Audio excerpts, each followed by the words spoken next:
শেখ হাসিনা পরিবারের ডাকাতির প্রমাণ পাওয়া যাচ্ছে। ওনারা ডাকাত ছিলেন, ওনারা স্রেফ ডাকাতি করেছেন এই দেশে বসে।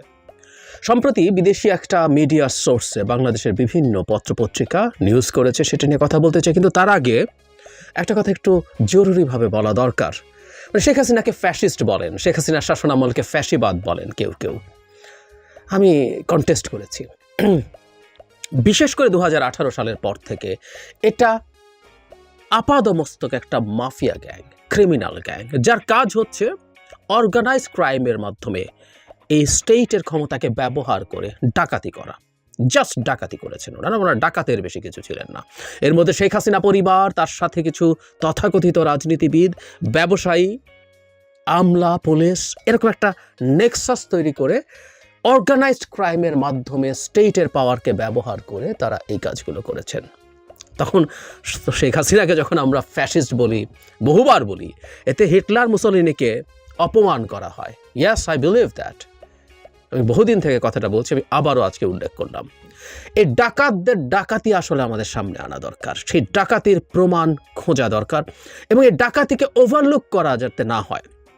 সাম্প্রতিক সময় যেটা হয়েছে, শেখ হাসিনা যাওয়ার সময় ভয়ঙ্কর রকম হত্যাযজ্ঞ চালিয়ে পালিয়েছেন বলে তার এই মানবতা বিরোধী অপরাধ, নিশ্চিতভাবেই ফিনান্সিয়াল করাপশনের তুলনায় এগুলো অনেক বড় অপরাধ, কিন্তু ওগুলোই আমাদের অনেক বেশি মাথায় আছে। কিন্তু এই ডাকাতি, যেটা আমাদের অতীতের সঞ্চিত সম্পদ ধ্বংস করেছে, তার সময়ে যেটা বর্তমান ছিল 15 বছরের সম্ভাবনা শেষ করেছেন, নট অনলি দ্যাট, আমাদের ভবিষ্যৎ ধ্বংস করে দিয়ে চলে গেছেন এই ডাকাতরা, শেখ ডাকাতরা। ইয়াস, শেখ পরিবার শেষ পর্যন্ত ডাকাতে পরিণত হয়েছেন, এবং এই ডাকাতরা বিদেশে থাকা তাদের একজন সদস্য টিউলিপ সিদ্দিকী, যিনি ব্রিটিশ নাগরিক, ব্রিটিশ এমপি, দীর্ঘদিন থেকে সেখানে রাজনীতি করেন, তাকেও ডেকে নিয়ে লুটের সঙ্গী করেছেন। এই ডাকাতদেরকে নিয়ে আমাদের, এদের ডাকাতি নিয়ে আসলে আমাদের ভালোভাবে কথা বলা দরকার। যেমন এখানে যে রিপোর্ট এসছে, আমি একটু মানবজমিন থেকে পড়ছি। ক্ষমতাচ্যুত প্রধানমন্ত্রী শেখ হাসিনা তার ছেলে সজীব ওয়াজেদ জয়ের বিরুদ্ধে গুরুতর আর্থিক অনিয়ম ও অর্থ পাচারের প্রমাণ পেয়েছে মার্কিন গোয়েন্দা সংস্থা এফবিআই। এফবিআই প্রসঙ্গে মনে পড়ল, এফবিআই শেখ হাসিনার খুব প্রিয় প্রতিষ্ঠান, কখনো কখনো সিলেক্টিভ। সেটা হচ্ছে জনাব আরাফাত রহমান কোকোর কিছু টাকা ফিরিয়ে আনানো নিয়ে প্রচুর ব্যবহার করেছেন, অতি সামান্য টাকা নিয়ে খুব ব্যবহার করেছেন। সো তাদের পেয়ারের এফবিআই বলছে কথাগুলো। সংস্থাটির লন্ডন প্রতিনিধির মাধ্যমে বিষয়টি নিশ্চিত করা হয়েছে। উল্লেখ করা হয়েছে যে ইউএস ডিপার্টমেন্ট অফ জাস্টিসের বর্ষিয়ান আইনজীবী লিন্ডা স্যামুয়েলস বিশেষ ল এজেন্ট লাভ রিপোর্টের সঙ্গে যোগাযোগ করেন এবং দেখেন যে $300 মিলিয়ন বাংলাদেশ থেকে মার্কিন যুক্তরাষ্ট্রের বিভিন্ন ব্যাংক অ্যাকাউন্টে পাঠানো হয়েছে। 9 সেপ্টেম্বর যুক্তরাষ্ট্রের ফেডারেল ব্যুরো অব ইনভেস্টিগেশনের প্রতিনিধি দল বাংলাদেশের দুর্নীতি দমন কমিশনের মহাপরিচালক এবং অন্যান্য সংশ্লিষ্ট কর্মকর্তাদের সাথে দেখা করেন এবং বিপুল পরিমাণ নথি হস্তান্তর করেন। এখানে যেটা বলা হয়েছে, বাংলাদেশের দুর্নীতি দমন কমিশন ক্ষমতাচ্যুত প্রধানমন্ত্রী শেখ হাসিনা ও তার ছেলে সজীব ওয়াজেদ জয়ের বিরুদ্ধে মার্কিন যুক্তরাষ্ট্রে $300 মিলিয়ন পাচারের অভিযোগে তদন্ত শুরু করেছে। দুর্নীতি দমন কমিশনের কর্মকর্তারা নাম না প্রকাশ করার শর্তে গ্লোবাল ডিফেন্স কর্পোরেশনকে জানান হাসিনা ও জয়ের বিরুদ্ধে দায়ের করা মামলাটি অধিকতর তদন্তের জন্য পাঠানো হয়েছে। 17 ডিসেম্বর দুদক মহাপরিচালক মোহাম্মদ আখতার হোসেন জানান, হাসিনা জয় ও শেখ হাসিনার বোন শেখ রেহানার মেয়ে তথা ব্রিটিশ এমপি টিউলিপ সিদ্দিক এবং অন্যরা 9টি উন্নয়ন প্রকল্প থেকে অনিয়ম ও দুর্নীতির মাধ্যমে $7 বিলিয়ন আত্মসাৎ করেছেন।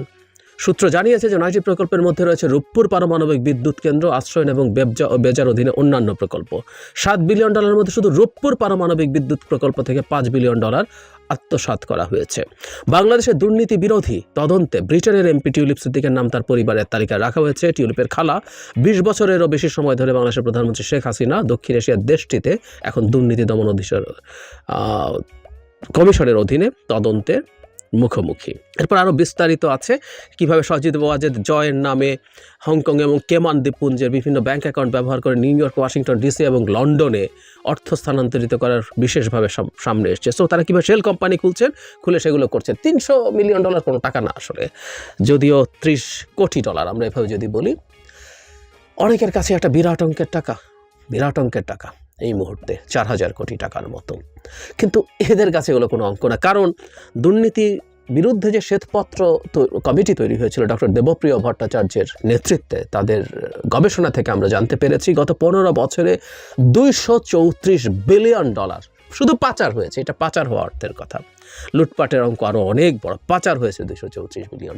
এই $234 বিলিয়ন পাচারকৃত অর্থের একটা বিরাট অংশ আসলে শেখ পরিবারের ডাকাতদের অ্যাকাউন্টে গেছে। তারা ডাকাত, আসলে এই কথাটা আবারও বলছি, ওই ডাকাতদের অ্যাকাউন্টে গেছে বিরাট একটা অংশ।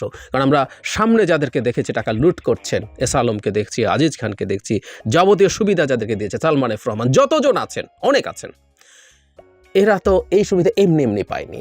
তাদের ট্রেড অফ ছিল। তার একটা বিরাট হিস্সা শেখ পরিবারের ডাকাতদের কাছে গেছে, কোনো সন্দেহ নেই। আমরা বর্তমান বাংলাদেশে তাদের এই মানবতা বিরোধী অপরাধগুলোর তো বিচার করবই। ইভেন আমরা ইনফ্যাক্ট এই যারা মূলত আর্থিক খাতে ডাকাতি করেছেন, সালমান এফ রহমান সবচেয়ে লিডিং ডাকাতদের একজন, তিনি কাস্টাডিতে আছেন। অনেকের বিরুদ্ধে হত্যা মামলা হয়েছে, অনেকগুলোর সাথে তারা জড়িত থাকতেই পারেন। কিন্তু এই ফিনান্সিয়াল করাপশনটা আমার মনে হয় ওই ঘটনাগুলো হচ্ছে প্রমাণ করাও অনেক ক্ষেত্রে সহজ হবে। আমাদের উচিত হবে এগুলোর সুষ্ঠু তদন্ত করা। দীর্ঘদিন পরে হলো দুদক তৈরি হয়েছে। দুদক তৈরি হওয়া এতদিন সময় লাগা উচিত হয়নি বলে আমরা অনেকে মনে করি। এবং যিনি দুদকের চেয়ারম্যান আছেন, অত্যন্ত উল্লেখযোগ্য এবং অনুসরণযোগ্য একটা কাজ করেছেন। তিনি তার সম্পত্তির হিসাব দাখিল করেছেন, অসাধারণ। আমরা তাকে সাধুবাদ জানাই। আমরা আশা করি তার মতো একজন মানুষের নেতৃত্বে ট্রুলি দুদক এই জায়গাগুলোর সুষ্ঠু তদন্ত করবেন এবং একটা তদন্ত বিচারিক প্রক্রিয়ার জন্য নির্দেশ করা কিন্তু খুবই জটিল ব্যাপার তুলনামূলকভাবে। আমরা শ্বেতপত্র প্রণয়ন কমিটি যে ধরনের তদন্ত করেছেন তার সাথে অনেক বেশি গভীর তদন্ত হতে হবে এবং সেই তদন্তের মাধ্যমেই এদেরকে বিচারের আওতায় আনতে হবে এবং দ্রুত তাদের বিচার করতে হবে। আমরা যেন একটা বিচার করতে গিয়ে আরেকটা বিচার না করি, আমাদের একটা বিচারকে অবহেলা না করি। আমাদের একটা কথা মনে রাখা জরুরি, সেটা হচ্ছে স্টেটের ক্ষমতা দখল করে রাখার জন্যই শেখ হাসিনা স্টেট ভেঙেছেন, প্রত্যেকটা প্রসেস ধ্বংস করেছেন, দেশের বিচার বিভাগ ধ্বংস করেছেন, আইন বিভাগ বলে তো কিছু ছিলই না। অন্যান্য যত কমিশন আছে, সেই দুদক বলি, নির্বাচন কমিশন বলি, আরও যত কমিশন, মানবাধিকার কমিশন, তথ্য কমিশন, অন্যান্য যত রকম প্রতিষ্ঠান আছে সব ধ্বংস করেছেন শুধু ক্ষমতাটাকে অবৈধভাবে টিকিয়ে রাখার জন্য। অবৈধভাবে টিকিয়ে রাখতে গেছেন not because of establishing any ideology, যেটা ফ্যাসিস্টরা করেন, মোদি করছেন। মোদিরও লোকজন ডাকাতি করে, কিন্তু পুরো ক্রিমিনাল গ্যাং ক্ষমতায় থেকে স্টেট পাওয়ার ব্যবহার করে ডাকাতি করার যে ব্যাপার, সেটা ফ্যাসিস্টরা করে না, সেটা মাফিয়ারা করে। ওটা পুতিন করে, শেখ হাসিনা আর পুতিন করেন। মোদি ফ্যাসিস্ট আমরা মনে করি, কিন্তু শেখ হাসিনা একটা মাফিয়া, যার তুলনা হতে পারে পুতিনের সাথে, সোজা সাপটা কথা। সুতরাং এই যে যাবতীয় লুটপাট হয়েছে, এই লুটপাটগুলো উদ্দেশ্য ছিল লুটপাট করা, স্টেটটাকে ধ্বংস করেছে এই লুটপাট করার জন্য, অকল্পনীয় রকম ধনী হওয়ার জন্য। এতে প্রত্যেকে তার মতো করে নানান হিস্সা অর্জন করে নিয়েছে। ক্ষমতায় রাখার বিনিময়ে ভারত ওটা নিয়েছে, চায়না সেটা নিয়েছে, অপ্রয়োজনীয় প্রকল্প গছিয়ে দিয়েছে চায়না, ভারত তো নিয়েছেই। ভারতকে আর আলাদা করে কথা বলতে চাইছি না, তাকে ব্ল্যাঙ্ক চেক দেয়, সে এই দেশকে কোথায় নিয়ে গেছে, কি করেছে আমরা সবাই জানি। আর ফুলে ফেপে উঠেছেন ওরা, ধ্বংস হয়েছে আমরা কত সময় লাগবে আমাদের এটা কাটিয়ে উঠতে। অথচ আমাদের যে সবচেয়ে উন্নয়নের যে সময়, যখন আমাদের ডেমোগ্রাফিক ডিভিডেন্ড, যখন আমাদের ইয়াং পিপলের পার্সেন্টেজ ইজ ভেরি হাই, সেই সময় আমাদের এই উন্নয়নটা যদি ঠিকঠাক মতো হতে পারত, এই লুটপাটের কারণে আমাদের সম্ভাবনাও পুরোটা ইউটিলাইজড হয়নি, সেটা যদি হতে পারতো এবং সেই সম্পদ যদি আবার রাষ্ট্রের বিনিয়োগে কাজে লাগতো, জনগণের পেছনে ব্যয়িত হতো, রাষ্ট্র কোথায় যেত আমরা কল্পনা করতে পারি। সেখানে সেই পজিটিভ দূরে থাকুক, আমরা জিরোতেও নেই, আমরা ভীষণ রকম মাইনাসে আছি। এই মাইনাস কাটিয়ে আমাদেরকে একদিন জিরোতে আসতে হবে, তারপর পজিটিভ হতে হবে। এই ডিজাস্টারাস সিচুয়েশন তৈরি হয়েছে আমাদের জন্য, এই ডাকাত শেখ পরিবারের জন্য। আমাদের কোনোভাবেই এই ডাকাত শেখ পরিবারকে ছেড়ে দেওয়া উচিত হবে না। খুব দ্রুত এগুলোর ভালো ডকুমেন্টেশন করা এবং বিচার করে প্রতিষ্ঠিত করা যে তারা আসলে ডাকাতি করেছেন। আমাদের অতীত, বর্তমান, ভবিষ্যৎ সব ডাকাতি করে নিয়ে গেছেন। কি এক বিভৎস প্রতিশোধ পরায়ণতার মতো মনে হতে পারে, কিন্তু উনি এটা করেছেন। এবং কেউ বলেন কেউ কেউ বলেন যে তার বাপের তালুক মনে করেছেন শেখ হাসিনা এটাকে। না, বাপের তালুককে কেউ লুট করে না, আমি এটাকে সবসময় কন্টেস্ট করি, একেবারেই করে না। বরং তারা বাংলাদেশকে ভারতের মতো, ভারত যেমন বাংলাদেশকে উপনিবেশ বানিয়েছে, বাংলাদেশও তাদের কাছে উপনিবেশ। উপনিবেশের ধর্ম হচ্ছে ইভেন বাংলাদেশে কেউ যদি লুটও করে এই দেশে টাকা রাখতো, টাকা এই দেশে বিনিয়োগ করত, সেটারও একটা ব্যাখ্যা থাকতো যে উনি লুট করেছেন কিন্তু উনি এই দেশেই আছেন।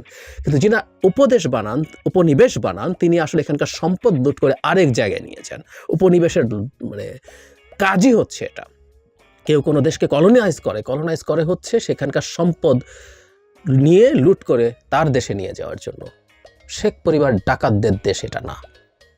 তারা সব কিছু বাইরে ব্যবস্থা করেছেন, তাদের সন্তানরা, তাদের পরিবার সব বাইরে থাকেন, বাইরেই থেকে গেছেন এবং তারাও বাইরে এই সম্পদ নিয়ে গেছেন।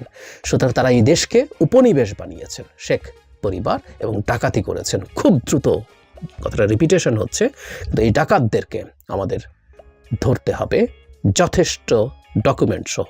এবং এই ডাকাত শুধু গণহত্যাকারী বলছি, গণহত্যা না, উনি মানবতা বিরোধী অপরাধ করেছেন।